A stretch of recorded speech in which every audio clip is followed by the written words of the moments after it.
Nous allons découvrir un extrait du Netivot Shalom, la Chassidut de Slonim, et c'est sur la paracha de cette semaine, la paracha de Noach. Donc on va essayer de comprendre que s'est-il passé concernant le déluge, le Maboul.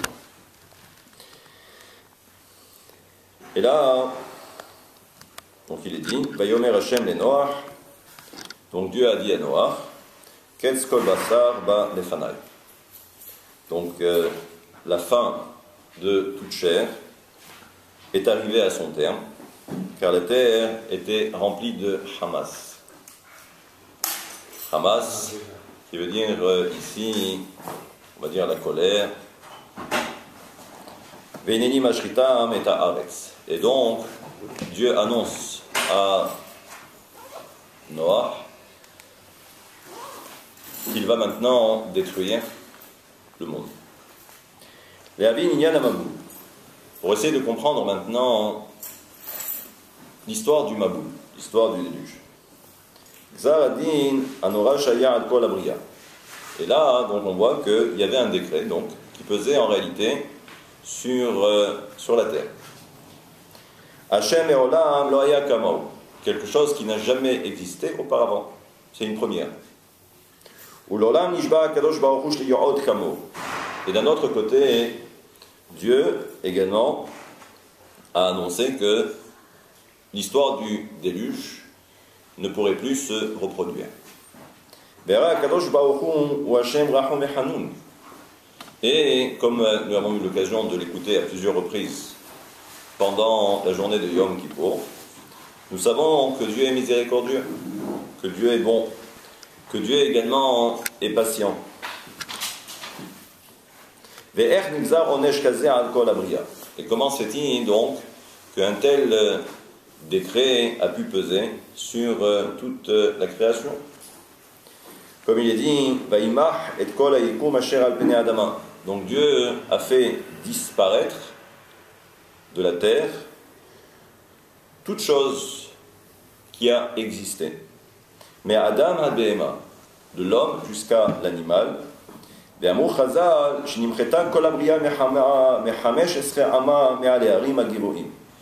nous dit que le déluge a donc noyé, on va dire, toute la terre, jusqu'à une hauteur qui était au-delà de 15 amot sur la plus haute montagne de la terre.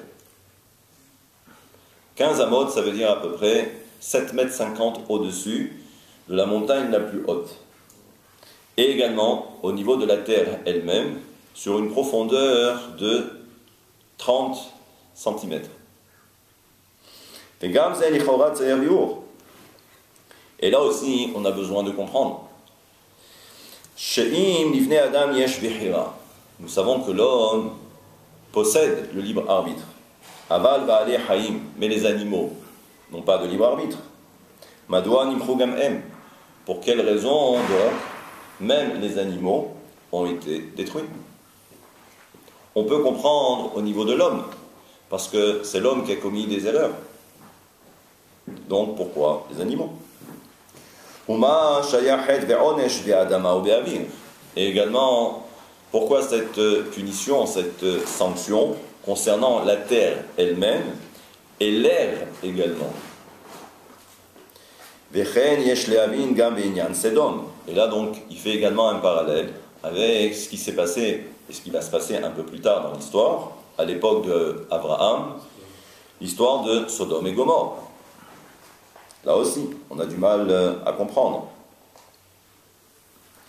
Et là aussi, donc, pourquoi la végétation? Est-ce que la végétation a été dotée d'un libre arbitre? Est-ce qu'elle est fautive? Est-ce qu'elle est responsable? Et là, on a du mal à comprendre. Et nous savons que lorsque Dieu juge l'univers, Akadosh Baruch Hu fait preuve de justice. Et comme on l'a vu pour Sodome, où Abraham s'est interposé auprès de Dieu, il lui a dit, mais toi, Akadosh Baruch Hu, qui est le juge suprême, qui fait preuve également de justice. Mais il dit, mais Valo Mevadai, Ayu Shehatu Yoter, Ayu Shehatu Pachot. On peut considérer que dans la ville de Sodome, il y en a qui ont fauté peut-être un peu plus, mais ça veut dire qu'il y en avait également qui ont fauté un peu moins. Et comment se fait-il donc que la sanction était égale pour tout le monde? Donc on n'a fait aucune distinction. Et là donc il va commencer à expliquer.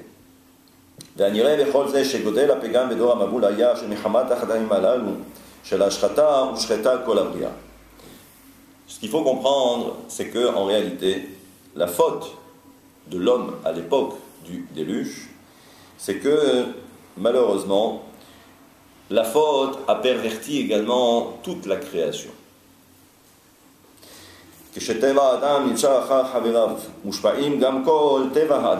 Et la première des choses qu'il va mettre en évidence, et là, c'est l'influence que l'on peut avoir. L'influence que l'on peut avoir en tant qu'homme par rapport à son entourage. Et ça veut dire que même si à un moment donné, l'homme est irréprochable, mais malheureusement, par rapport à cette influence, l'homme peut changer.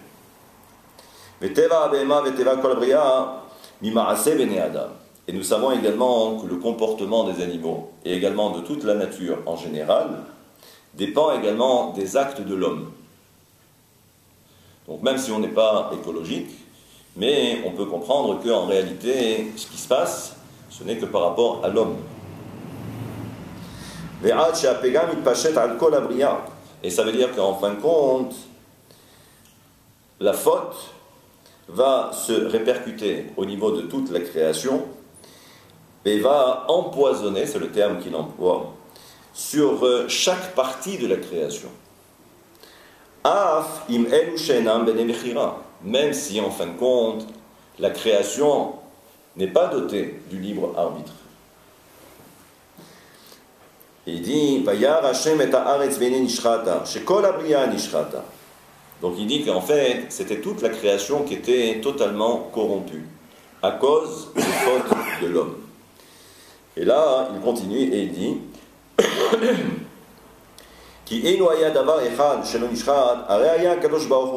donc il dit qu'en fin de compte, et là il répond à une des questions qu'il a posées, c'est que si Akadosh Baruch Hu avait vu qu'au niveau de la création, si une partie de la création n'avait pas été corrompue, bien évidemment que Akadosh Baruch Hu aurait laissé faire.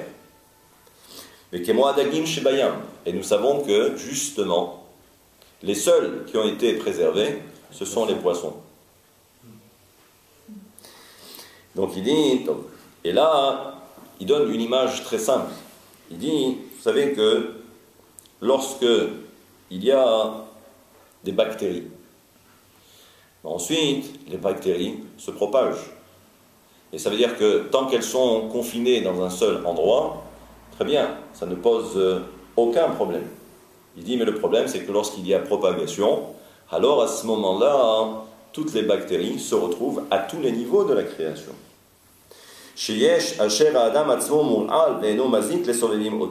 Il dit parfois, l'homme peut être contagieux, mais ce n'est contagieux que pour l'homme lui-même, pas pour son entourage. Et parfois, c'est le contraire. Des fois, quand je dis le contraire, ça veut dire que parfois, si l'homme est contagieux, tout celui qui va rentrer en contact avec cette personne, avec l'homme, eh bien évidemment que la personne sera également atteinte. Et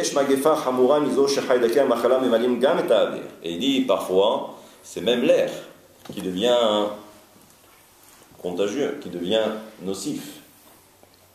Et il dit donc en fait, c'est l'air qui devient pas bon. Et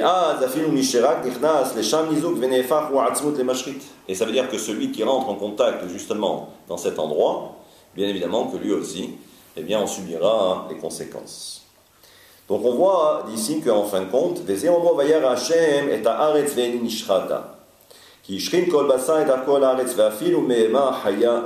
donc il répond, et il dit en fait, c'est qu'il y a eu une contagion. Ensuite, reste à définir, mais très bien, on comprend que c'est cela le principe. Et on va voir également que Hakadosh Baruch Hu ne pouvait pas faire autrement. Parce que l'histoire du déluge, ce n'est pas en quelque sorte une sanction, comme on aurait pu le croire. Mais ça veut dire que l'air était totalement vicié. Et le problème, c'est que, en fin de compte, le monde n'était plus viable. Donc il n'y avait pas d'autre solution. Et là aussi, il répond à la question. Lorsqu'on a dit que Hakadosh Baruch Hu, il est bon, que Hakadosh Baruch Hu, il est miséricordieux, que Hakadosh Baruch Hu, il est patient. Mais à un moment donné, eh bien, il va falloir trancher. À un moment donné, quand on voit que la situation empire, on s'aperçoit que le monde n'est plus viable. Donc, il faut intervenir. Donc il dit,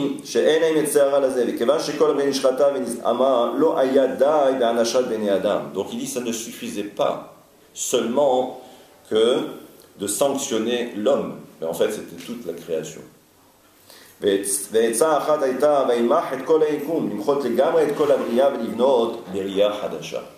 Donc Dieu n'avait pas d'autre choix que de détruire ce monde pour en reconstruire un nouveau. Et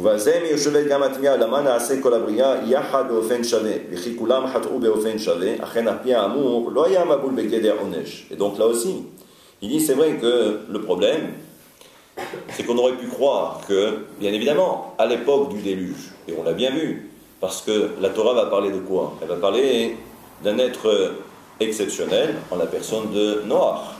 On va dire de Noach que c'était un homme sadique, c'était un homme pieux, c'était un homme probe, c'était un homme tamim. Et là, donc on peut comprendre aussi que, même au niveau de la faute, eh bien on peut croire qu'il y avait certaines personnes peut-être qui avaient moins fauté que d'autres. Mais là, malheureusement, on voit que lorsqu'il y a une contagion, eh bien la contagion se propage, et là, malheureusement, on ne peut plus rien faire. Et donc, il dit comme cela.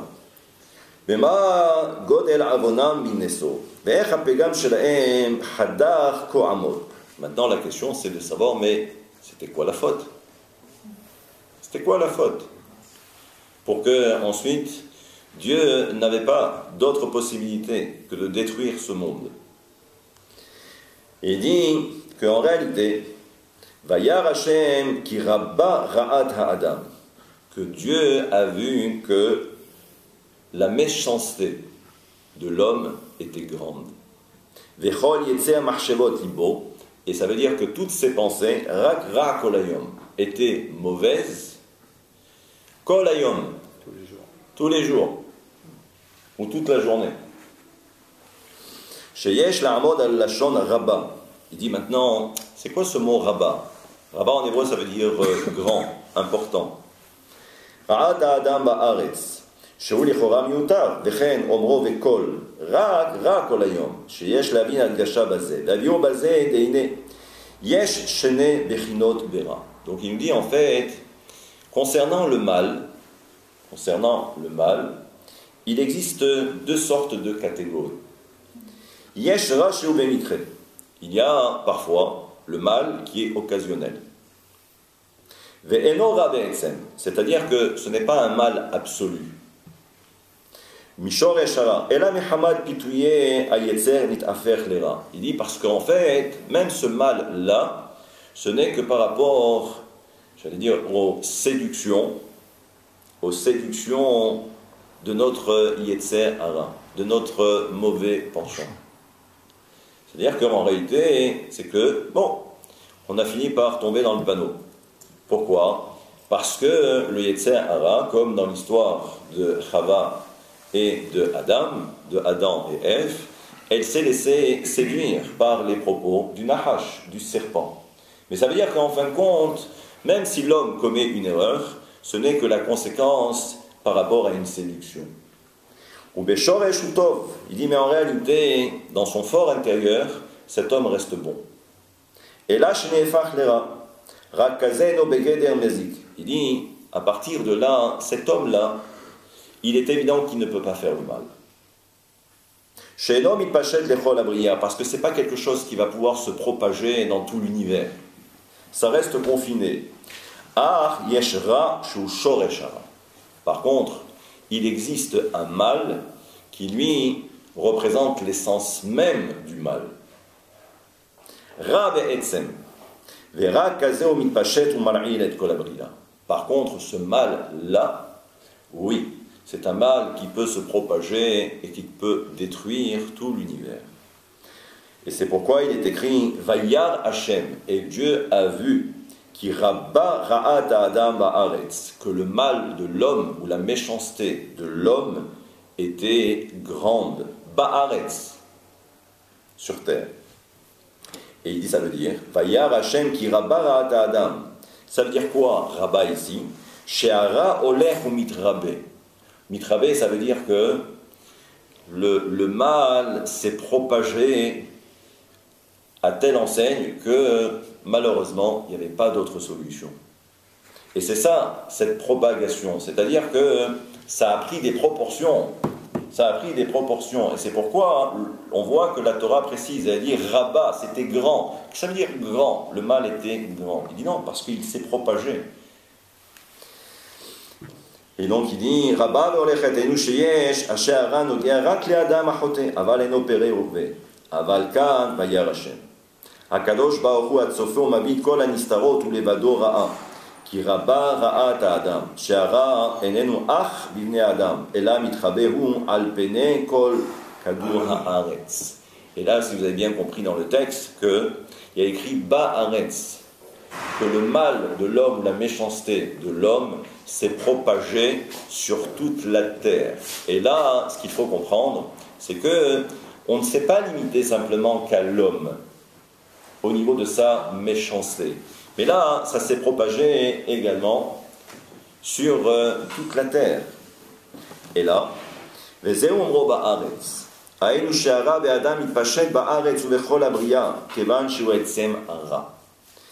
là, il nous fait remarquer une chose, c'est que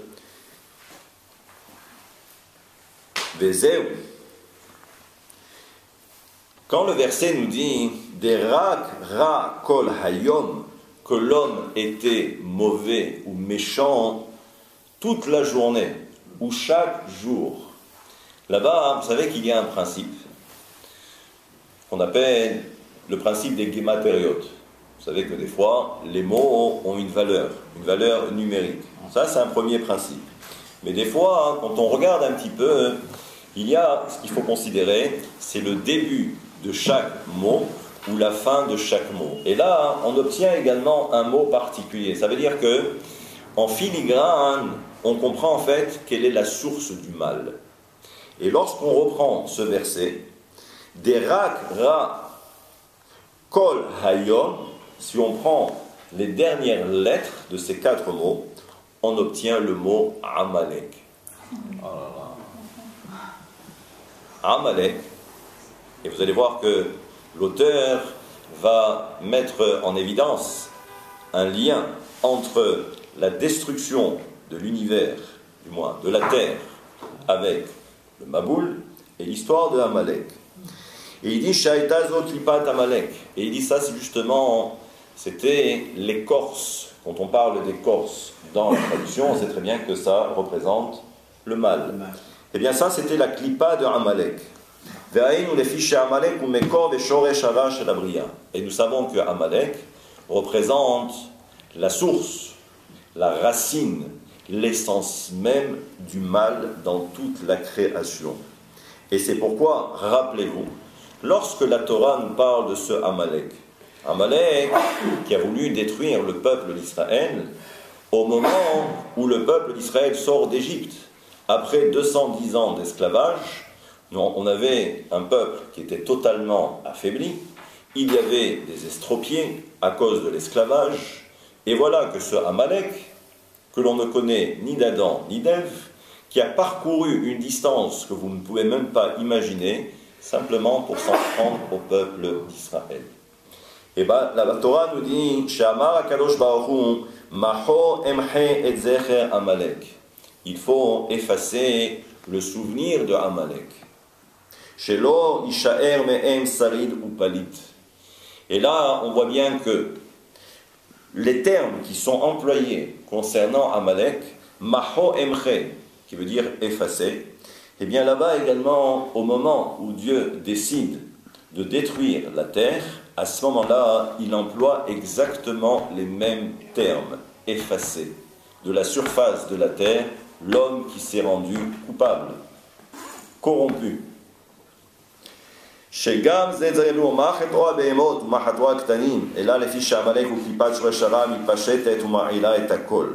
Et il dit, maintenant on comprend que si Dieu a décidé de détruire le Maboul, de détruire la terre par le Maboul, on voit bien que malheureusement tout le monde était concerné, que ce soit les enfants, que ce soit les animaux, alors que eux ne sont en rien responsables. Pour les enfants, ce sont des enfants, et les animaux, comme on l'a dit, eh bien, n'ont pas de libre arbitre. Il n'y a que l'homme qui puisse fauter.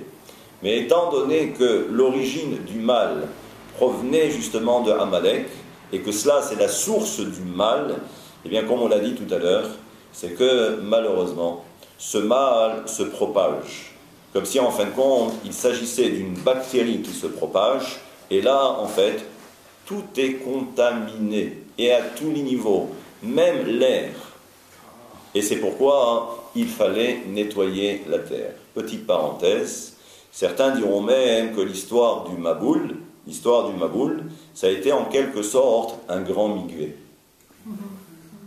Ça a été un grand migvé, pour tout nettoyer, pour tout purifier. Ce qu'il faut comprendre aussi, c'est que c'était également du soufre, c'était également quelque chose qui était chaud, qui a brûlé. Et là aussi, on sait très bien que le principe, parfois, le principe de cachérisation, des fois c'est par le feu et parfois c'était l'eau. Et là, en réalité, c'était les deux en même temps. C'était les deux en même temps. C'était de l'eau chaude, mais c'était également du soufre, c'était quelque chose qui brûlait. Je referme vite la parenthèse. Il faut savoir aussi, et là, petite parenthèse, c'est que lorsque, à la fin de la paracha de Noach, lorsque Noach envoie dans un premier temps le corbeau revient pourquoi? Parce qu'il n'y a pas où se poser. D'accord? Il n'y a pas où se poser. Maintenant, on sait très bien que Noach va envoyer une colombe. D'accord? Et en fin de compte, la colombe va revenir avec quoi? Avec un rameau d'olivier. Maintenant, la question qui est posée par nos sages, c'est de dire, mais si tout a été détruit, d'où provenait ce rameau? Certains diront que ça provenait du Gan Eden. Bon, très bien, mais bon, là c'est un peu loin au niveau du texte. Pourquoi? Parce qu'on n'est pas dans le Gan Eden, et en fin de compte, d'où la colombe savait que le Gan Eden se trouvait où? D'abord, où est-ce qu'elle pouvait savoir? La deuxième chose, en réalité, c'est que il y a une seule terre, il y a un seul petit pays qui a été totalement épargné, c'était Israël. C'était Israël. Donc je referme vite la parenthèse. Donc là, on comprend... Le pays et les hommes? Ou que le pays? Le pays. Pas les hommes. Avant les Cananéens. Bien avant, parce qu'on est à l'époque de Noach. On ne sait pas qui y avait à l'époque. D'accord, chacun peut maintenant revendiquer. Si vous trouvez quelqu'un qui avait avant les Cananéens, bon, eh ben, ils pourront ensuite revendiquer. David Amelech va dire à Kadosh Baruch Hu, je n'ai fauté que devant toi, que par rapport à toi. Ve'ara, et le mal, be'ainecha asiti, à tes yeux j'ai fauté. Sous-entendu, sha'apegam aya be'ainaim, parce que tout a commencé avec les yeux. Et on sait comment ça s'est terminé. וזהו חומי החטאים האלו שהסתכלו ואירועי עבירה הקשים מעבירה שנאדם מרגיש בהם שחטא בכלל ואין בזה עוד מעט ואין רשע. Et ça veut dire qu'en plus, quand j'ai fauté, je sais que j'ai fauté. D'accord? J'ai commis une erreur. D'accord? J'ai transgressé. D'accord? À ce moment-là, la conscience se déclare. Elle se déclare, cette petite conscience, cette petite voix à l'intérieur. Elle vient, elle te dit, oh, t'as fauté. T'as fauté. Et là, normalement, la personne devrait réagir. Et celui qui ne fait que voir, la petite conscience, la petite voix à l'intérieur, mais elle ne peut pas se déclarer. Parce que la personne... Donc on a parlé de la pensée de l'homme qui était mauvaise et permanente. Et il dit là-bas, en se basant sur, dans un verset, Od me'at ve'en racha. Si je traduis littéralement, ça veut dire encore un peu et il n'y aura plus de rachat. Il n'y aura plus de mécréants. Ça, c'est la traduction, on va dire, littérale. Maintenant, il faut lire le verset autrement. Et il nous dit Chez l'Echol rachat, dans tout rachat, dans tout mécréant, quel qu'il soit, Yeshbo od me'at. Il y a encore un petit quelque chose où on ne peut pas le considérer comme un rachat. C'est-à-dire que si on cherche à l'intérieur, on s'aperçoit qu'il reste encore un petit quelque chose. Donc il dit, mais c'est quoi alors, ça serait quoi cette petite partie-là qui resterait, toujours tov, bon, en l'homme? Ça serait quoi? Mais ça veut dire qu'il y aurait encore du tov chez Amalek? Non, pas en général, l'homme. Veilukan aya rak ra. Et là, qu'est-ce que nous dit le verset? Qu'à l'époque de Adam, par l'époque de Noach, ils étaient rak ra. Ils n'étaient que mauvais. Sous-entendu que quoi? Sous-entendu, c'est que même si on creusait à l'intérieur, si on cherchait à l'intérieur, il n'y avait rien. Il n'y avait plus rien. Même une petite parcelle de bien, une once de bien, il n'y avait pas.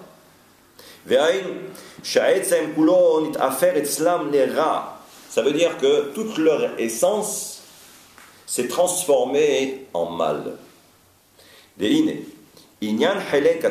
Maintenant, ça serait quoi cette petite partie positive qui reste et qui devrait normalement demeurer en l'homme? Il dit, ça, c'est ce qu'on va appeler la conscience. Et il rajoute un mot. Et il dit, Yesouré a matspun. Yesouri, en hébreu, ce sont les souffrances.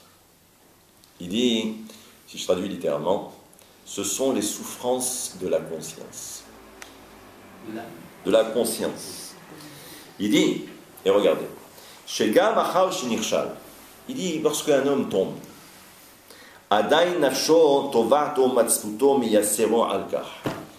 il dit parfois un homme peut commettre des erreurs, mais il dit ensuite sa conscience ne le laisse pas tranquille. Elle ne le laisse pas tranquille. Il dit c'est ça, cette partie positive qui reste en l'homme. Où on voit qu'il y a encore ce me'at, il y a encore un peu de bon qui reste en l'homme. Mais ça ne reste valable que lorsque l'on parle d'un individu qui a fauté, mais c'était occasionnel, ce dont on a parlé précédemment. Mais il dit, mais pour la génération du déluge, ils étaient mauvais. Et on voit que et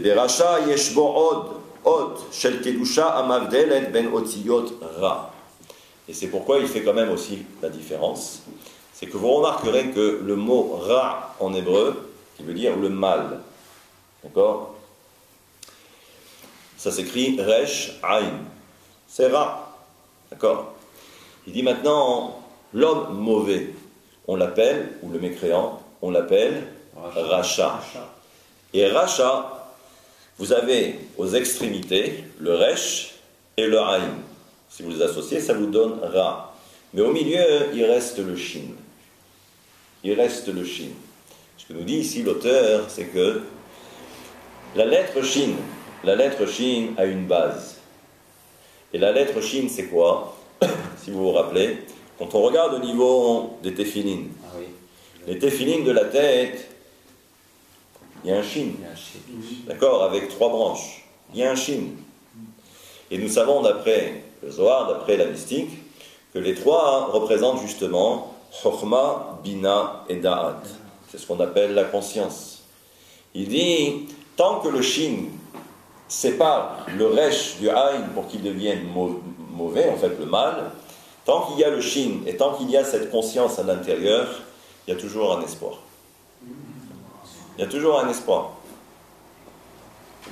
Et donc il dit, et là on voit, rappelez-vous, dans une autre paracha que l'on verra bien plus tard, parce que c'est à l'époque de Yehuda. Vous vous rappelez que Yehuda a eu des garçons. D'accord? Avec l'histoire de Tamar, sa bru, parce que les trois sont morts, il en restait un, et Yehuda a commencé à avoir peur, il s'est dit, bon, les deux premiers se sont mariés avec Tamar, ils sont morts, le troisième il s'est dit, bon, on va arrêter là les frais, bien que Tamar ait dit à Yehuda, j'attends, mais alors Yehuda va lui dire, mais il est petit encore, laisse-le grandir, et c'est resté comme ça. Maintenant, quand on regarde là-bas, on nous dit, mais pourquoi ils sont morts? Pourquoi le premier, qui s'appelait d'ailleurs Er, Bechor Yehuda, d'ailleurs Er, ce sont les mêmes lettres que Resh Aïn, mais c'est à l'envers. Ra, c'est Resh Aïn, et lui c'était Er. Et donc il nous dit, Bechor Yehuda, Ra, Be'ene Hashem. Il était mauvais aux yeux de Dieu. Il n'y a pas écrit qu'il était Racha, il était Ra. Ça veut dire que toute son essence était mauvaise aux yeux de Dieu. Donc ça veut dire qu'il n'y avait plus cette petite conscience. Et ça veut dire que là, à ce moment-là, c'est très compliqué, parce que c'est pas simplement qu'au niveau de la personne, mais les conséquences, c'est également au niveau de l'entourage. On voit bien parfois, et je trouve une petite parenthèse, individuellement on peut commettre des erreurs, d'accord? On a dit tout à l'heure, parce que il y a le Yetzer Hara, et la séduction est grande, on peut tomber, d'accord? Mais ça reste individuel, Les gens qui sont mauvais de par nature, malheureusement, la conséquence, c'est pas simplement qu'à leur niveau, mais c'est au niveau de tout l'entourage. Et parfois, ça peut être même dans une société, et ainsi de suite. On a vu ce qui s'est passé pendant la Deuxième Guerre mondiale. Une personne, et regardez, la catastrophe. Parce que justement, il était mauvais. Shekva lo haïtalo, et là il continue, il dit Shelo haïtalo shum tigva. Là, il n'y avait plus aucun espoir. Kiara ni pachel bekulo, parce que le mal s'est propagé en lui. Veaya rak ra, il était entièrement mauvais. Et là, on continue. Et il nous dit comme ça. Madoua les dor à Maboul, les dor à Palaga, l'isdom lo haïta kapara bichlal. Donc maintenant, on a dit que, on a compris un petit peu. On a dit, bon, le mal était absolu. Très bien. Le mal était absolu, donc on ne pouvait rien faire d'autre. Très bien. Maintenant, reste à définir quoi? Mais c'était quoi le problème? Ce mal en question, qui a gangréné toute la civilisation, toute la terre, la nature, c'était quoi?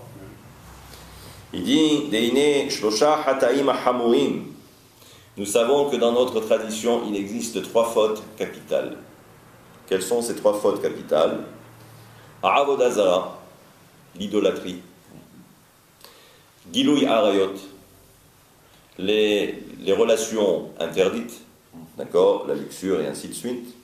Ou shfichut damim, faire couler le sang, le meurtre. C'est quoi le principe? Dinam yehareg ve'al ya'avor. Celui-là, comme le dit la Lacha, c'est que si, imaginez, votre ennemi vous dit « tue ton ami » ou « je te tue », qu'est-ce qu'on doit faire? On doit accepter de se laisser tuer. On n'a pas le droit. Parce que la réponse de la Gemara, ça sera de dire « mais pourquoi? Ton sang à toi, il est plus rouge que celui de ton ami ?» Est-ce que ta vie, elle vaut mieux que celle de ton...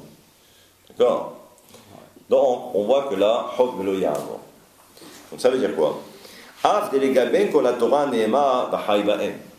Bien que nous avons un principe dans la Torah, qui est écrit noir sur blanc, où il est dit, Vahai ba'em, et tu vivras parmi elles, en fait parmi eux, les commandements, ou parmi elles, les mitzvot, ou grâce à elles. Sous-entendu que, attention, s'il y a un danger, eh bien les mitzvot, on les met de côté. C'est pour ça que le jour du Shabbat, s'il y a un problème de santé, qu'est-ce qu'on fait? On transgresse. On ne va pas se poser la question, pourquoi? Parce que la Torah a dit, tu devras vivre. Sous-entendu, quand il y a une question de vie ou de mort, d'accord, la vie prime. Donc, on annule tout le reste. Par contre, pour ces trois-là, on voit que la Torah est intransigeante. Elle a dit, on se laisse mourir. יוצאים מן הכלל עליהם 3 חטאים אלו, שעליהם לא נאמר וחי בהם, ואין פיקוח נפש דוחה אותם, אלא ייהרג ואל יעבור. Et là on nous dit, on doit se laisser tuer plutôt que de transgresser.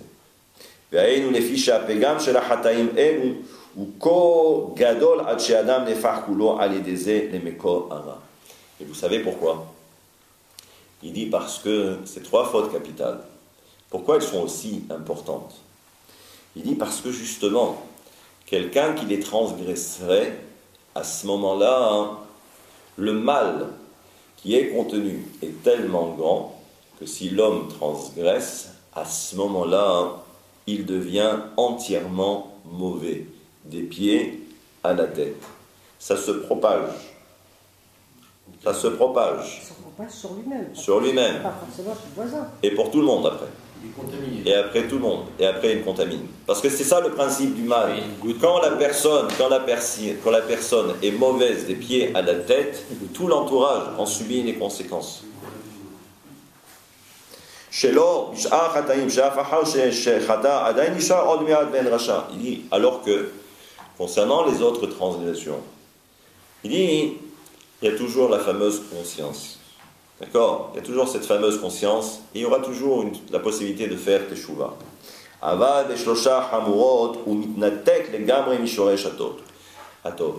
Parce qu'à cause de ces 3 fautes capitales, l'homme à ce moment-là se déconnecte totalement du bien. Et il devient la racine du mal. Et c'est pourquoi il n'y a pas de réparation possible pour ces 3 fautes. Et si l'on regarde maintenant au niveau de la paracha, on s'aperçoit que c'est ce qui s'est passé. Chet Dor Amaboul. La génération du déluge, c'était quoi? C'était Arayot. Arayot, c'est l'inceste, c'est les unions interdites. D'accord? Comme il est dit, qui shrit kol bazar. Ils se sont tous corrompus. Ou Bedor Apalaga, la tour de Babel. Là-bas, qu'est-ce qu'il est dit? C'est le principe de l'idolâtrie. Le principe de l'idolâtrie, c'est faire la guerre contre Dieu. Ou si vous préférez, ça c'est ce qui est écrit dans le texte. Mais on peut comprendre de là que quoi? C'est ne plus vouloir Dieu. C'est vouloir choisir autre chose dans sa vie, qui va diriger ma vie. Alors que normalement, d'après le texte, notre vie doit être dirigée selon la volonté de Dieu. Quelqu'un qui décide de prendre autre chose ou en remplacement, alors à ce moment-là, ça devient de la avodah zara. Et là, il est évident qu'on se déconnecte également de Dieu. C'est-à-dire qu'il n'y a plus rien. Cette conscience n'existe plus. Donc il dit, Devarim sh'al yichudo shel olam. Ubizdom haya het shfichut damim. Et à l'époque de Sdom, eh bien malheureusement, le meurtre était répandu. On faisait couler le sang à tout vent. Et c'est pourquoi il ne pouvait pas y avoir de réparation pour ces générations-là. Parce que le mal était absolu. Il n'y avait rien d'autre à faire. Et là, donc l'auteur continue. Et il nous dit, maintenant, bon, très bien. Mais c'est arrivé comment? Parce que on a du mal à comprendre. Parce que on part de Adam Arishon, le premier homme, la première femme. D'accord? Même si eux ont fauté. D'accord? Il y avait l'histoire de l'arbre interdit, du moins le fruit défendu. Bon, ils ont consommé, d'accord. Et on a vu là-bas que, vraiment, c'est parce que la femme a regardé le fruit, elle a dit, oh, qu'est-ce qu'il est beau le fruit, il a l'air bon, et ainsi de suite. Mais, donc ça veut dire qu'il y a eu un désir. Bon, très bien, on a vu que ça n'entache pas plus que cela. D'accord? Il y a toujours une conscience. La preuve, c'est que Adam Arishon a fait tchouva. Et quand il a fait tchouva, il a récité Mizmor Shir Leyom HaShabbat, que nous récitons le vendredi soir. D'accord? Maintenant, mais que s'est-il passé? Pour que les générations qui vont suivre vont connaître un tel déclin moral. Incroyable.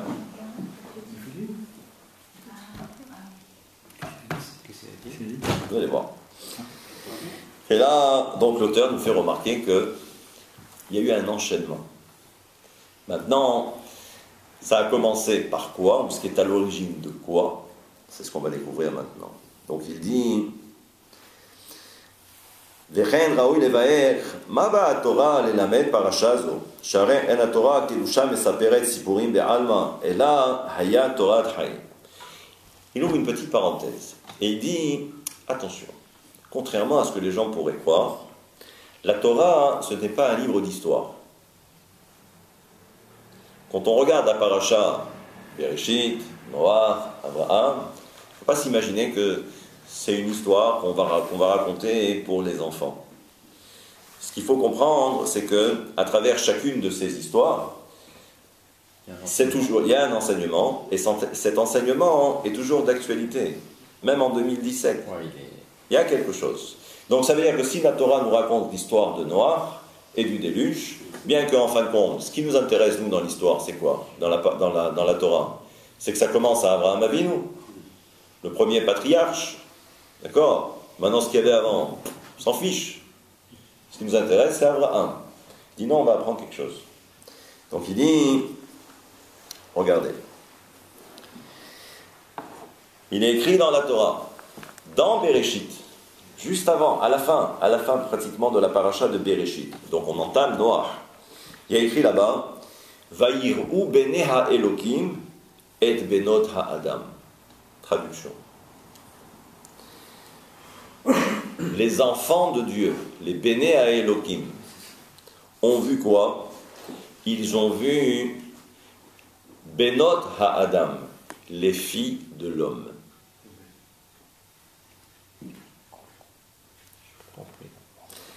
Là-bas, le verset nous dit, et là aussi, qu'est-ce que ça vient nous apprendre? C'est qui ces Béné à Elohim? Les enfants de Dieu. C'est qui les enfants de Dieu? Donc, ce sont des anges qui ont été déchus. Mais bon, peu importe. Et là-bas, que s'est-il passé? Ils sont descendus. Et ils ont vu quoi? Et ils ont vu les filles de l'homme, de Adam, les filles de l'homme. Mais là-bas, c'est pas Adam en tant que Adam Arishon, le premier homme. Mais Adam, ce sont les humains. Ils ont vu les filles. Ils ont vu des femmes. Pas les enfants. Et la conséquence, c'est qu'ils ont vu. Mais pourquoi ils autorisaient à descendre aussi? C'est un autre problème, ça. Ça, c'est un autre problème. Alors, je vais expliquer, Chantal.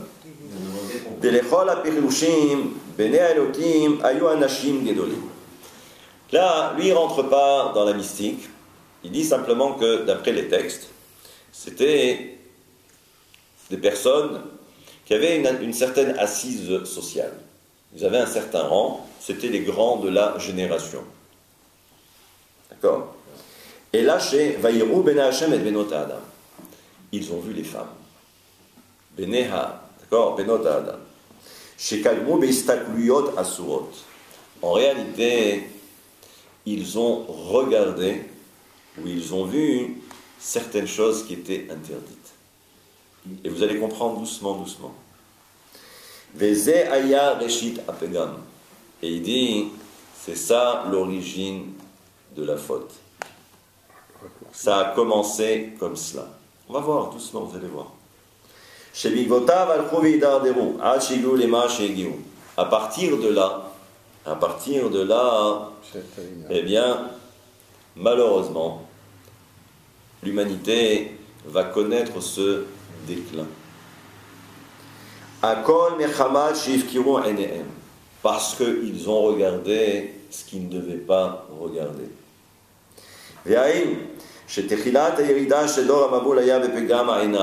Et ça veut dire que l'origine de la faute, c'est avant tout les yeux. Et vous allez comprendre, ce sont les yeux, parce qu'on a regardé certaines choses. On a désiré. Et c'est pourquoi, justement, l'adage rabbinique nous dit Haïn roé, l'œil voit, le cœur désire, C'est ça. Vechol ha'maaseh gomrim. Et ensuite, le reste suivra. On découvre. Vekemo shene'emar shav, Vayar Hashem, Dieu aussi, il a vu. Ki rabba ra'at adam ba'aretz vechol yetzeh ma'ashavot libo rak ra kol hayom. Rabba ra'at adam ולא רק שהעין רואה, אלא שעל ידי זה וכל יצר מחשבות ליבו. Rappelez-vous dans le verset que nous avons cité tout à l'heure. Il dit, au début, l'homme était mauvais. D'accord? Et son yetzer, marchevot libo. Marchevot, c'est quoi? La pensée, ou les pensées de son cœur. Ça veut dire quoi? C'est qu'au départ, il y a eu les yeux. On a commencé par voir. Ensuite, c'est le cerveau qui a commencé à travailler, à fantasmer. Haïnu alev homed. Et ensuite, c'est le cœur qui désire. Rak ra kol hayom. Et quand le verset nous dit toute la journée, ils étaient mauvais. Toute la journée, ils étaient mauvais. Ça veut dire que toute la journée, ils fantasmaient. Aram emalet kol adam kol hayom. Il dit ensuite, ça veut dire que c'est tout l'individu. C'est pas simplement que les yeux, la tête, le cœur, mais en fait, c'est tout l'être. Ça prend toute la personne. Quand quelqu'un a un fantasme, c'est tout l'être. C'est valable pour la femme aussi. Pour les deux, je pense. Ouais, Mais je pourquoi peux parler en tant qu'homme. Pour les femmes, je sais pas comment ça fonctionne, mais j'imagine. Mais pourquoi venait Elohim? Ben oui, le désir, il est humain. Ils ont vu quoi finalement? Parce que c'était des grands. Quand on dit de Elohim, ça veut dire que c'était des gens qui étaient influents. Mais il venait quand même d'Adam ou enfin, Oui, bien sûr. Ah, il vient d'Adam. On va dire ça comme ça. Donc il dit Ve'en lo shoch helek tov. En lo kol tikun. À ce moment-là, c'est très difficile de réparer quoi que ce soit. Et vous allez comprendre pourquoi. Pourquoi l'auteur nous dit qu'il n'y a pas de réparation possible. Regardez. Donc elle dit, la Torah nous apprend ici que Adechan magia pegamze. On va apprendre de là que regardez les conséquences justement de ce pégam. Pégam, c'est cette souillure, le fait de voir. שמההתחלה שהייתה בפגם של השתגלות אסורות, הגיע רק עד ויח השם כי רבה רעת האדם, כי מהפגם הזה הרע הולך ומתפשט עד שכל, et ainsi de suite. ולא היה להם כבר שום תיקון, ומרז מה בעניין תחתים, et ainsi de suite. Donc il dit d'Abiur, il dit regardez, c'est écrit dans la Gemara, dans Yoma, Iruré Avera, il dit, lorsque l'homme réfléchit à la Avera, lorsque l'homme réfléchit à la faute, c'est plus dur que la faute elle-même.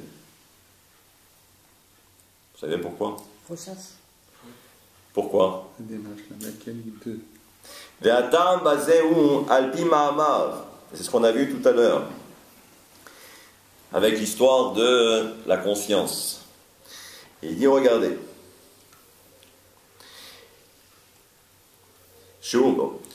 זו התרופה שברא הקדוש ברוך הוא בתוך המכה והחטא והחלק שיש לתובע ממנו ונותן לו מנוח et ainsi de suite. Mais כבר אין בו עוד מעט. Bon, c'est pas ce que je voulais arriver un peu plus bas. Donc il dit שאין אדם מרגיש כלל שחטא בזה. Vous savez pourquoi hein? C'est grave. Parce que l'homme a du mal à concevoir qu'il a fauté. Parce qu'il n'a fait que penser. Il n'a fait que voir. Donc dans son esprit, il se dit, mais en fin de compte, j'ai rien fait. Je n'ai fait que regarder. Je n'ai fait que regarder et je n'ai fait que penser. Donc en fin de compte, dans son esprit, jamais il ne pourra imaginer un seul instant pourquoi maintenant faire teshuva. Alors qu'en fin de compte, le mal se propage doucement, doucement et sûrement, et rien ne pourra l'arrêter. Pourquoi? Parce que l'homme lui-même considère qu'il n'a rien fait de mal. C'est invisible. Je n'ai fait que regarder. Totalement invisible. Et il va plus loin. C'est